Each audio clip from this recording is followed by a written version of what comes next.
Sara Spalding. I'm an engineering manager in the commercial software engineering group at Microsoft. And today I want to talk about those hard, difficult conversations that sometimes keep us up at night and generally give us kind of an uneasy feeling. What I have learned is that there are some straightforward steps that we can take. I've developed a set of steps and kind of a process that we can take to make having these difficult conversations a little easier. So when you think about, when I took a step back and I was thinking about this conference overall and kind of the goal of this conference, talking about driving change with impact and purpose, one of the big tools that you can have in your tool set is getting comfortable having these hard conversations, because when you want to change someone's behavior, it's often a tricky conversation to have.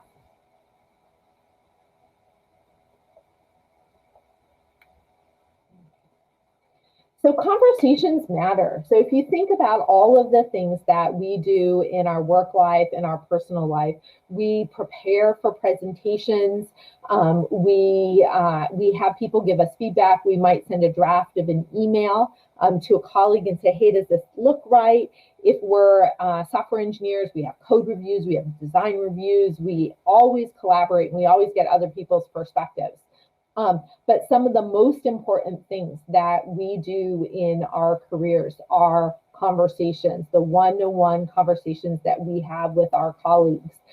And very often we do those off the cuff without any collaboration and often without any preparation. What I've learned is that preparation can have a big impact and can make a material difference in how well these conversations go.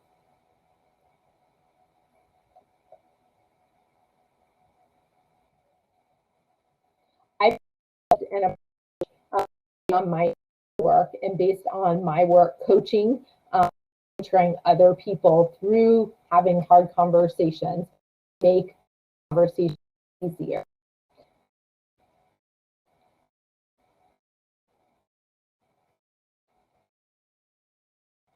So the first step is to gather data. So a few months ago, I was having a mentoring session with one of my colleagues, and he shared with me that recently he and his manager had really sort of stopped connecting, and it felt to him like every time he talked to his manager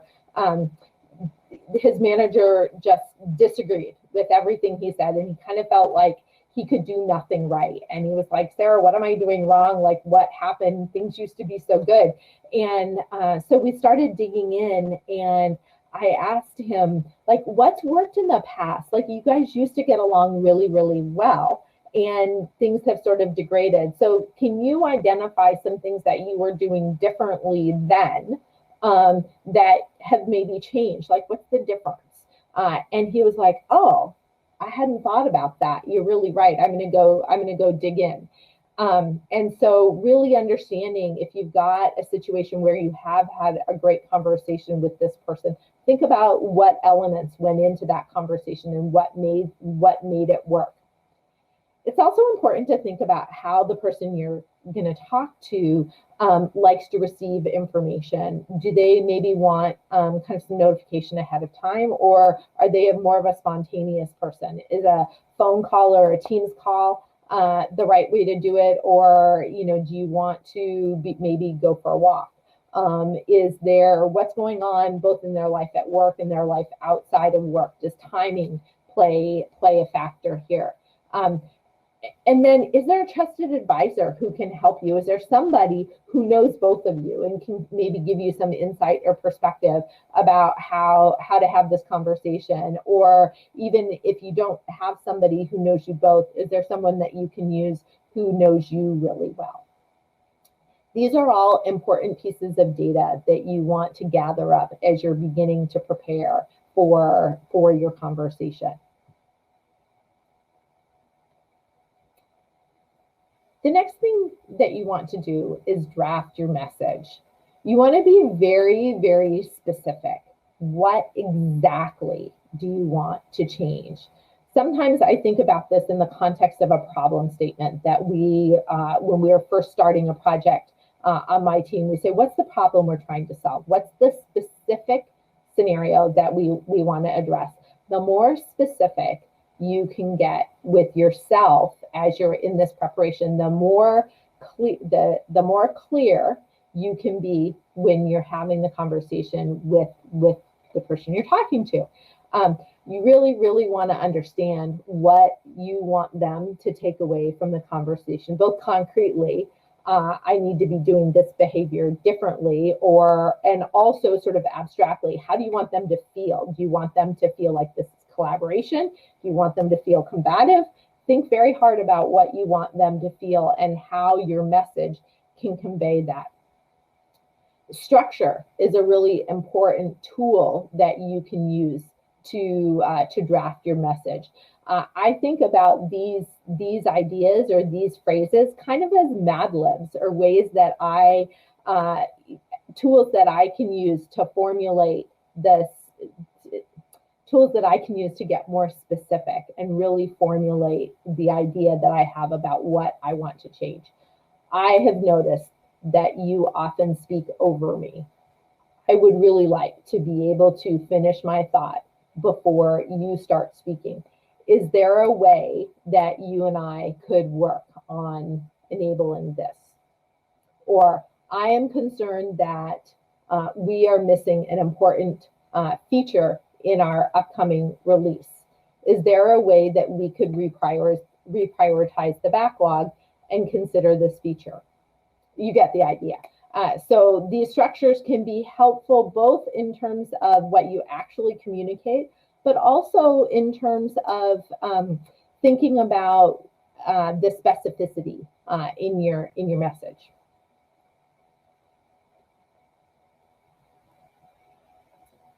The next thing that you want to do is really plan the conversation.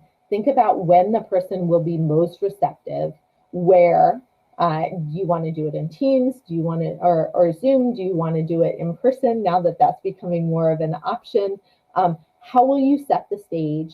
Is there a question that you can start with? I'd like to pause and tell a story here, because I was recently the recipient of a great technique here that I want to highlight. So my team and I had started working on a new project, and one of the people who work in a different group at Microsoft had been involved.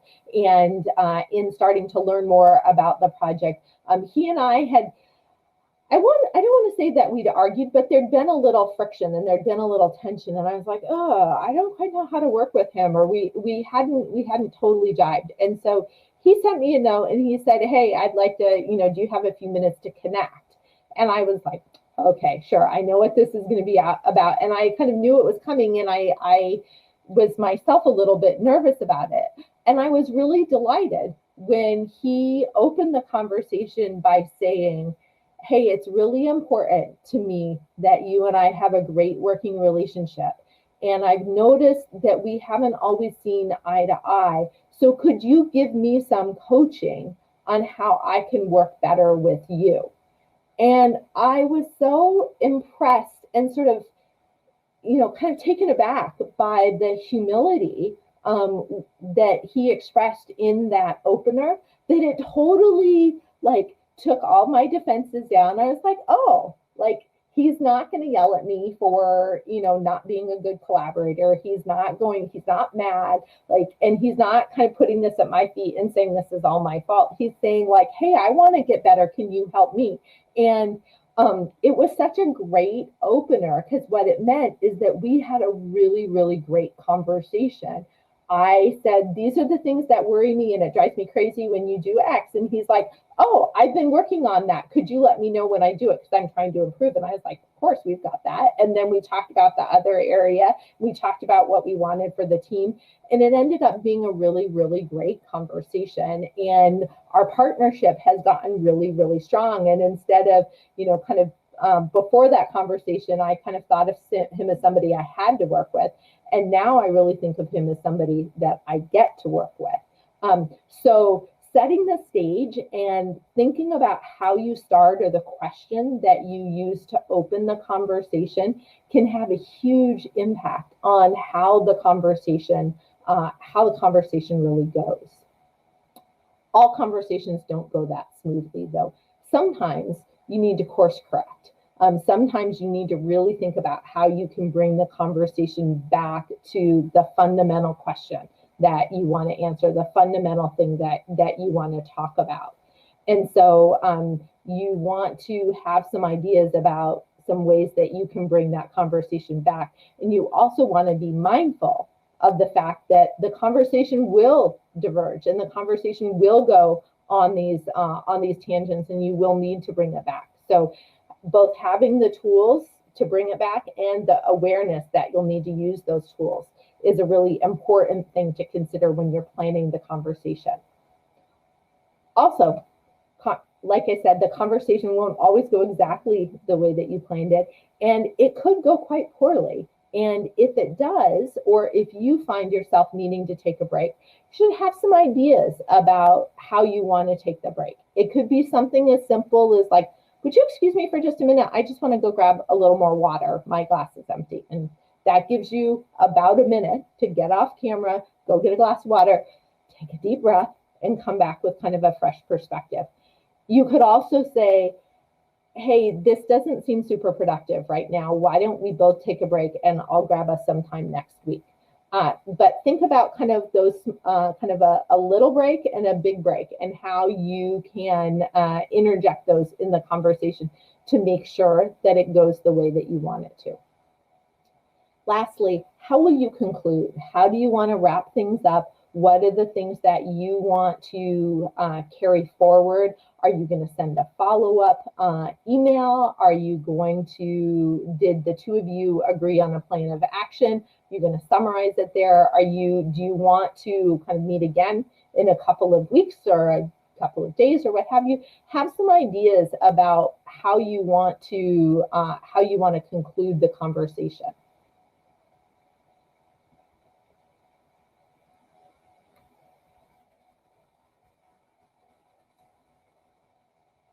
The next step is to practice.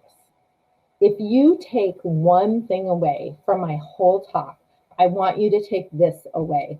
The single most important thing that you can do to improve the quality of a difficult conversation is to practice having it. Practice the words that you want to say before the conversation.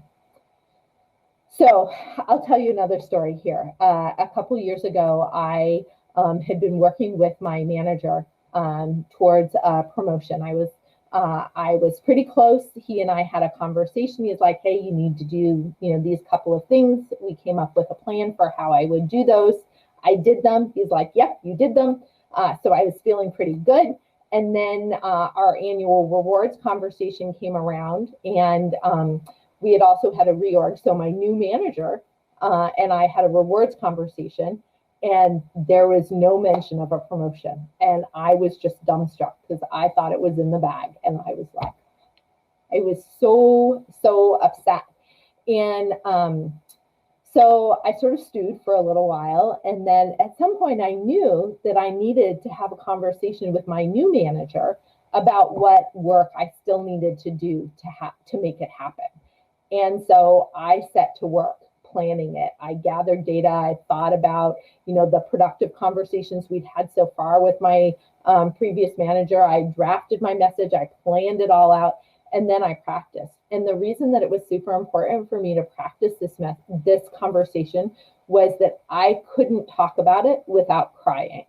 When I first started talking, it was so emotional to me, and it meant so much to me that I couldn't get the words out without starting to cry. And that was the last thing that I wanted to do.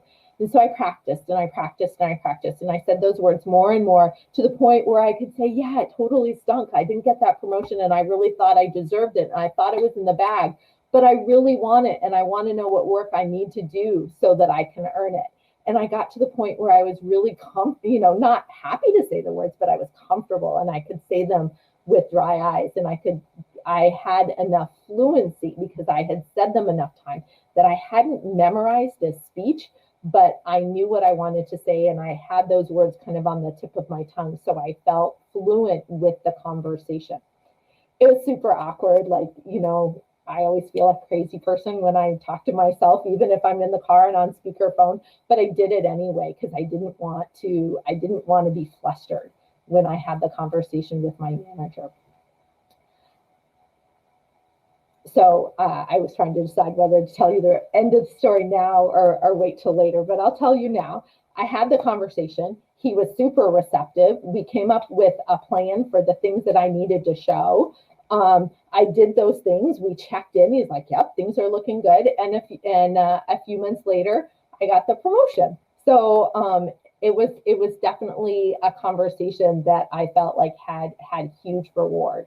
But like I said, it wouldn't have happened and it wouldn't have gone well if I hadn't practiced.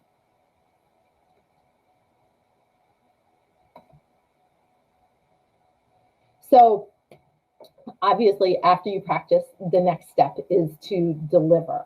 And this is the part that gets tense.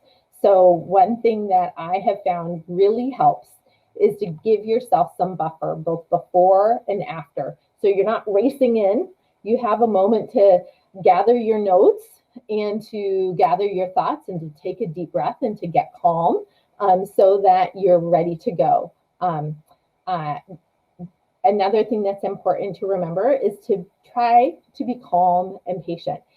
Your heart rate will elevate, you will feel nervous, but if you intentionally think about being calm and patient not just with yourself, but with the person that you're speaking to, it will help. You won't necessarily feel calm, but you will be calmer than you would be otherwise. One opening that I have used that I find to be quite helpful is to say right out of the gate, this is a difficult topic for me to discuss. It really has a way of bringing out the empathy in the other person and really kind of getting their attention and setting the stage for a tricky conversation. I encourage people to bring their notes but not a script. So you want to have notes. I'm a paper person. I have mine right here. And one of the nice things about having a difficult conversation over video is that you can have your notes and you can discreetly refer to them, and it feels a little more comfortable than trying to have notes in person. But make sure that you have, even if you're in person, it's totally fine to have a notebook and have a few points that you want to have. This can really help you stay on track and make sure that you're hitting the points that you want to.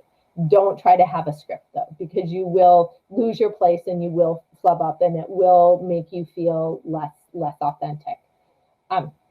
When you're having the conversation, it's super important to really listen and to pay attention to the nonverbal communication that you're getting from the person that you're talking to.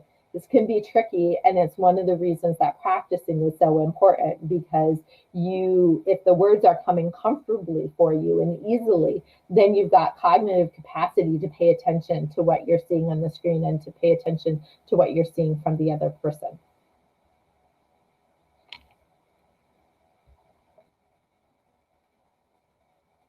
Now, after it's all done, I like to take 10 or 15 minutes right before, and then again about 24 hours later, to have a little retrospective with myself. I will literally grab a pencil and piece of paper, because that's how I think best, but I will make a list. What are the things that I did really well? What should I high five myself for, and what am I really proud of that I did well here? And at the same time, what are the things that could have gone better? Let's say, like, oh, if I had a mulligan, I would do that differently. I would do that again. I wouldn't do it that way again. I'll try to do that better next time. What did you learn, both about yourself and about the individual? If you think about most of the conversations that we have in our careers, they're not transactional, they're relationships. So these are a series of conversations that you're going to have over time. And when you have a difficult conversation with somebody, you learn a ton about that person. Not just about the specific topic that you're talking about. And so as you get better and better at working with them, the things that you learn from having that difficult conversation will help you have an increasingly better relationship with that person. It's also important to think here about how you can follow up and how you want to go forward. Write the summary email if you decided that that was something that you wanted to do to follow up or conclude. Think about how you're going to apply what you learned about the person to the way that you work with them going forward. What are you going to do differently about yourself? Did your conversation with this person help you recognize that there might be something that you're doing, not just with them, but with everybody that you want to work on or that you want to change? So those are all the sort of questions that I have kind of on my list of things that I do during my retro. You may have other ones that you want to add as well, but this is a really good starting point. I also find for myself, and I recommend for others, that you try to kind of revisit that list and have that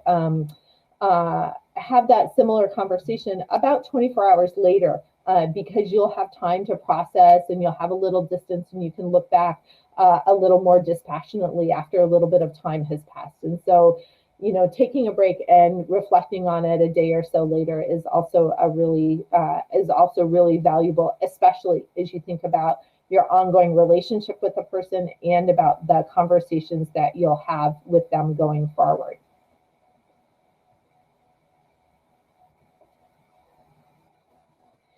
In closing, I really want to remind people that difficult conversations are kind of a part of life, and they're a part of our professional lives especially. These conversations are difficult because we care. If you didn't care about a topic, if you didn't care about the person or about the thing, then it wouldn't be difficult, because the fact that you are invested in the topic means that you care about the outcome, and that just raises the stakes. So these conversations are never going to be easy, but having these difficult conversations having a difficult conversation is a skill or a set of skills that you can build through practice.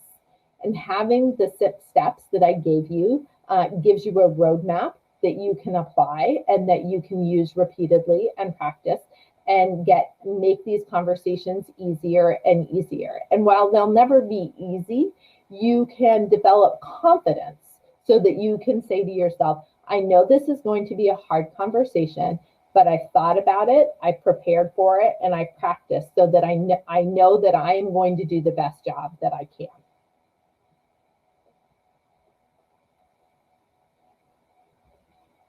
So I'd like to thank you for joining me. I have written an article about having difficult conversations where I go into detail about each of the 6 steps I described. You can access that article on LinkedIn either through the URL on the screen or through the QR code. I love having conversations. I would love to hear from you about difficult conversations that you have had and techniques that have worked well for you. I'd also love to hear your questions about conversations that are coming up in your life and that you're starting to think about how you're going to prepare for them. So that's LinkedIn is the best way to get a hold of me. I'd also be remiss if I didn't mention that my team and I are hiring, and the URL for our jobs posting is there as well, along with the corresponding QR code. So with that said, thank you again for your attention and for joining me today. And I'd love to open up the floor to any questions that you have.